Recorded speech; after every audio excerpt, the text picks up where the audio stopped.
que les restants de la Tabaski ne soient pas déversés donc dans les canalisations. Ça aujourd'hui c'est le gros risque que nous courons et je voudrais faire appel au sens civique et citoyen des Sénégalais pour nous aider à préserver les canalisations. Merci. C'était ça. Maintenant, on est le service public à l'information à travers la page du Premier ministre Ousmane Sonko. C'est le peuple ensemble, tous les services de l'État qui se mettent ensemble pour aujourd'hui se donner la main dans la main pour définitivement gérer ce problème d'assainissement, ce problème. Il est là, le président, le Premier ministre Ousmane Sonko.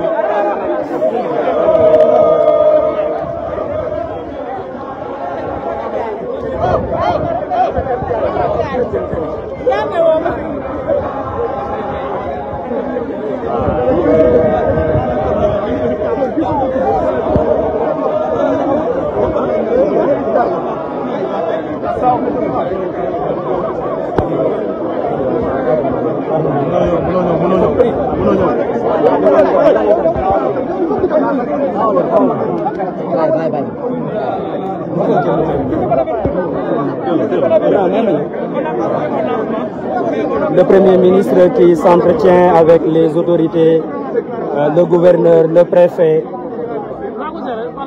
Il s'entretient avec l'administration territoriale sur les problématiques de cette localité. Je rappelle que nous sommes à Sangalkam, dans la commune de Sangalkam. Le Premier ministre qui prend les informations. Comme je disais tout à l'heure, il est accompagné.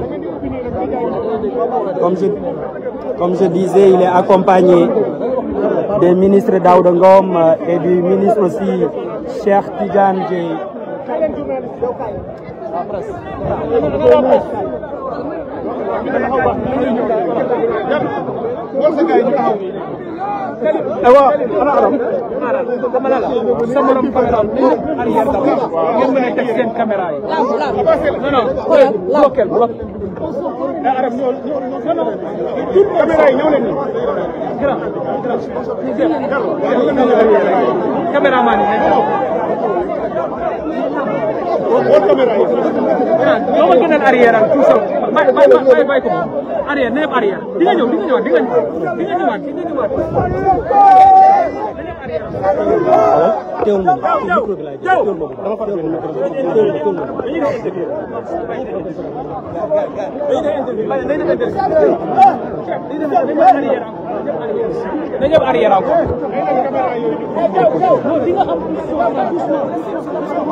C'est bon? Voilà, mën ngeen génn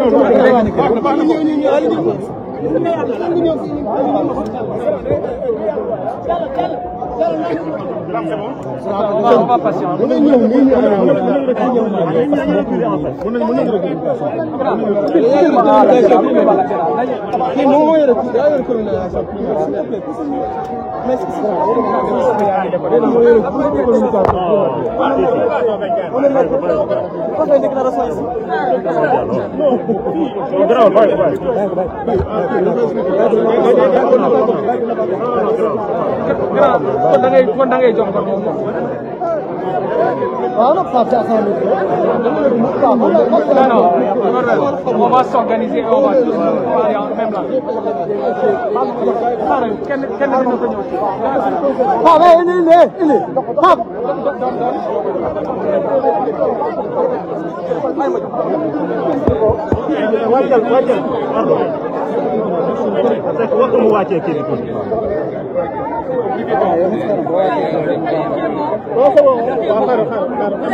On va y aller, hein.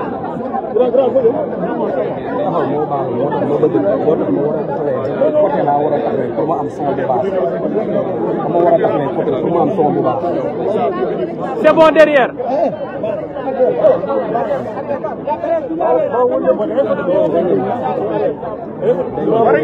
On peut y aller. Après dinañ andi APS yaa moom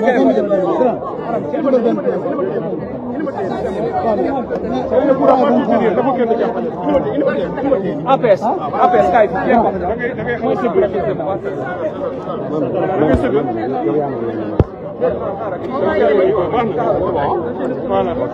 c'est bon, Arab Saré, s'il vous plaît. Cette journée marque quoi dans cette étape d'assainissement de cette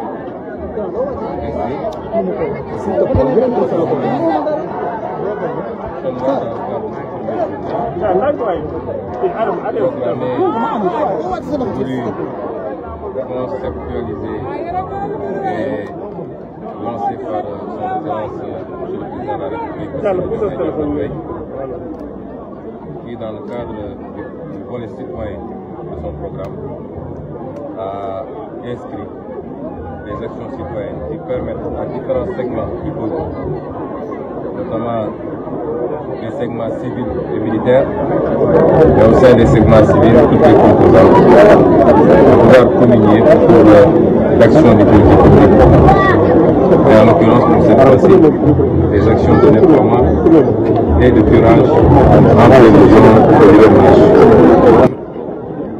Le président de la République a voulu se mobiliser d'abord lui-même, mais ensuite mobiliser l'ensemble de son gouvernement et l'ensemble des autorités administratives et politiques pour donner l'exemple. C'est pourquoi ce matin, il a été le premier à Thiaroye à être sur le terrain et à poser des actes allant dans le sens souhaité. Donc moi, je suis là aujourd'hui, accompagné de membres du gouvernement, notamment le ministre de l'Urbanisme et le ministre de l'Assainissement et de l'Hydraulique qui est le maître d'œuvre de cette journée, entre autres, mais également beaucoup d'autres ministres, notamment le ministre de l'Éducation nationale, le ministre de l'Environnement, monsieur le gouverneur de Dakar, monsieur le préfet du département de Rufisque, le sous-préfet également, et l'ensemble des autorités administratives qui nous ont accompagnés.